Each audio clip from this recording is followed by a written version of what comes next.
Hey guys, Karan Baba here. Today I want to talk to you about my stock footage workflow. Now, if you knew me already, you would know that I love filming stock. I film it every day. You know, if I go for a walk, or if I go out with friends, or if I go on a holiday with family, I film all the time. And if it's not with my camera, I film with my phone. And all of this leads to a massive stock footage library that I've been building up for the past couple of years.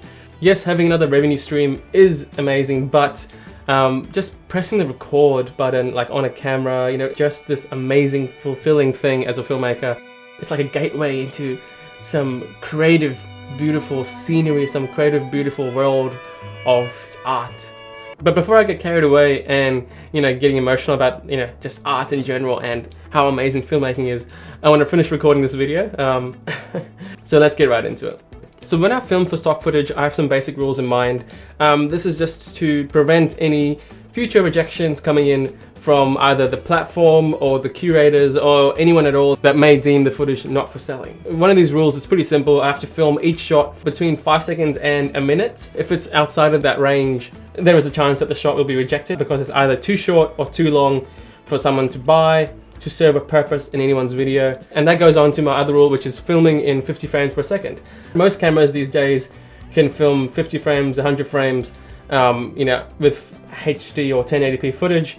And that's a great thing to go by, especially when there's an action or there's something happening that happens for less than 5 seconds. And because you want to reach that minimum 5-second rule, it's a great idea to film in 50 frames, just so you can slow down the footage in post and reach that 5-second limit. Because in the past I've had some shots where, you know, something happened amazingly for like 3 seconds and someone came in the way of the shot, or, you know, I stopped recording.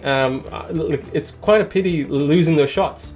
So I always film in 50 frames or higher per second now, just so I can, you know, guarantee that I will get a good quality shot that's at least 5 seconds long.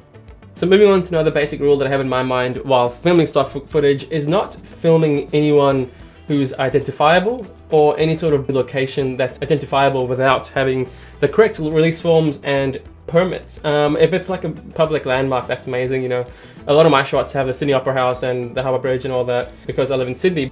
And the last rule I abide by is, you know, keeping the shot simple and steady.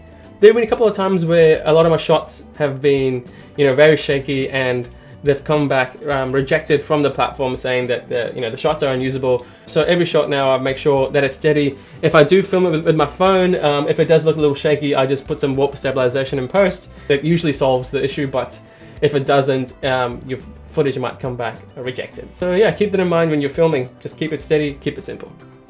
So once I've filmed all these shots, you know, I put them in my editing software, I trim them if I need to, I color correct them, color grade them, and once they're ready for an export, I do like a batch export where I put all of them in a queue and I label them with the correct terminologies just to make it useful for the curator when they receive the footage. This is usually just some basic information like what's happening in the shot and where it's happening, because this could really help with the metadata, especially if the curator is not from your area or if they don't really have the details of what you've been up to.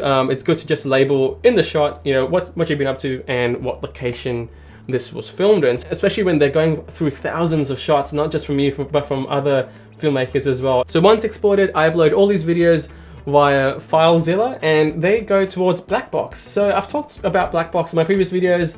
No, this is not a sponsored post. Blackbox doesn't pay me at all.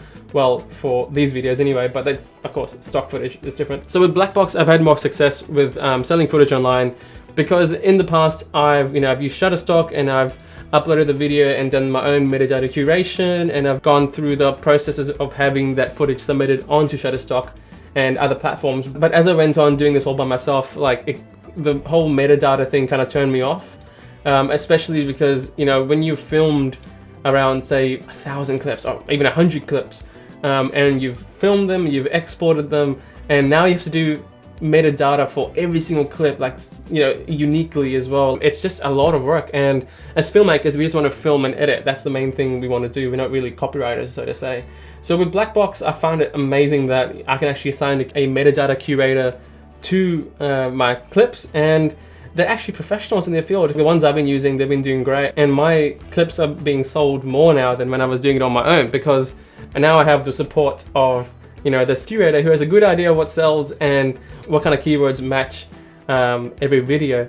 Of course, the curator and black box get a portion of my sale, but I think it's really worth it in the long run, especially when I have hundreds of clips going through where I don't have to worry about any of the metadata, and the encouragement I get from the Facebook group and the community online is just amazing. It actually makes me want to keep creating stock footage, and I absolutely love it.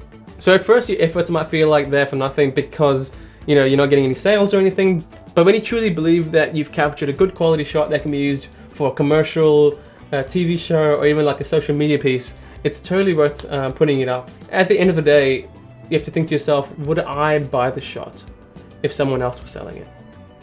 I'll leave you with that thought. Let me know in the comments below if you have any questions or any additional tips that you've come across that could help me and other filmmakers, succeed in their stock footage dreams. And if you enjoyed this video, subscribe for more. I'll see you in the next one.